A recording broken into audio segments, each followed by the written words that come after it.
for you today. Okay, so before we start our lesson, let me introduce myself first.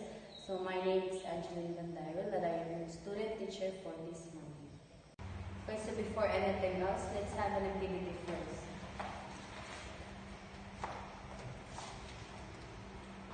For your direction, solve the following problem. Are you there, class? Okay, very good. Class, I have here an object. All you have to do is to observe, and after that, I will ask question. Okay, so class, what have you observed in this cube? Okay, very good. So class, what shape is this? Okay, very good, it's a cube. So class, are you familiar with a Rubik's Cube? Alright, did you try to play a Rubik's Cube? Okay, very good. Class, did you notice about what's inside or outside of a Rubik's Cube? Okay, very good. Did you know that this cube has 3 dimensions? This is the height, the length, and the width. So understand, class? Okay, so now, for our objective,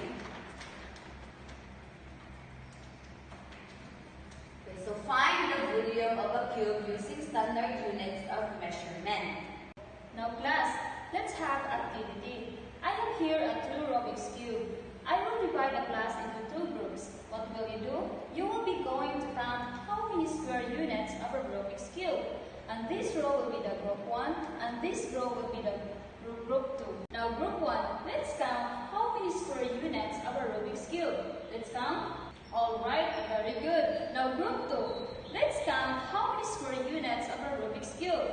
1, 2, 3, 4, 5, 6, 7, 8, 9. Now class, how do we get the volume of a cube?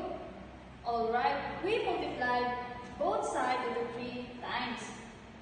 That result, class, that will be the volume of a cube. Special type of rectangular prism where all sides are equal in length.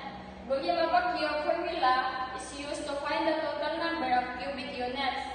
The formula for finding the volume of a cube is V equals side cube.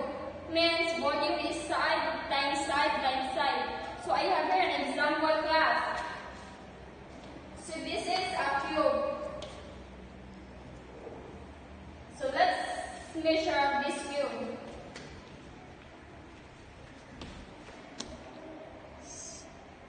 So the height is 10 centimeter and the length is 10 centimeter and the width is 10 centimeter.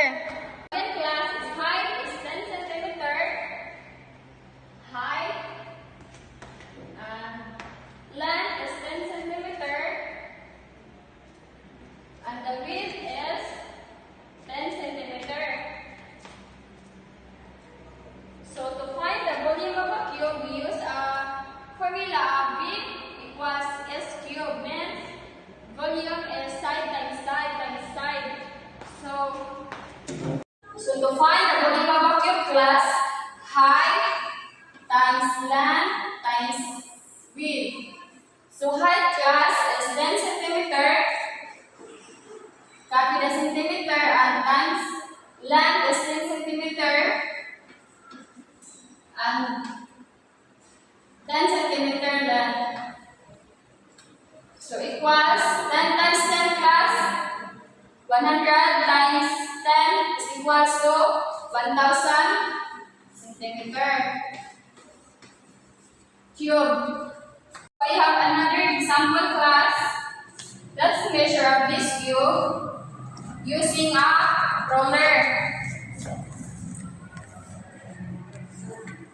Put the 0 on this.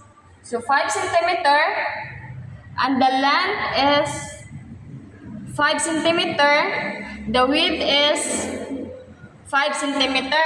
The height 5 centimeter. The length 5 centimeter. And the width is 5 centimeter. So find the volume of a cube. So height times length times width. So height, class, is 5 centimeter. Length is 5 centimeter. And the width is 5 centimeter.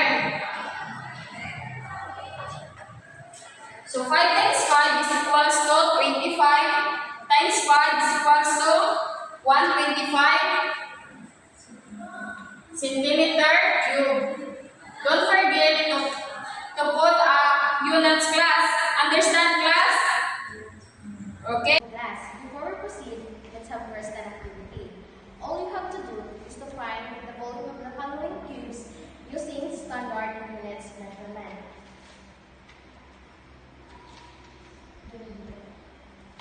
Number 1 is number 2 and number 3. Are you done, class? So now, let's have a quiz.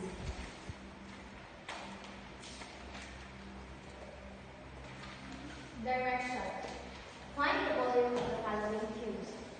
1. If a cube has a side of length 3 cm, what is the volume? 2. If a cube has a side length of 6 cm, what is the volume? And 3. What is the formula of calculating the volume of a cube? Are you done, class? For your assignment, class, kindly get your assignment notebook and copy this. Direction. Measure the side of a cube-shaped item at home, compute its side, take a photo and bring it to the class, and you will share it in front of the class.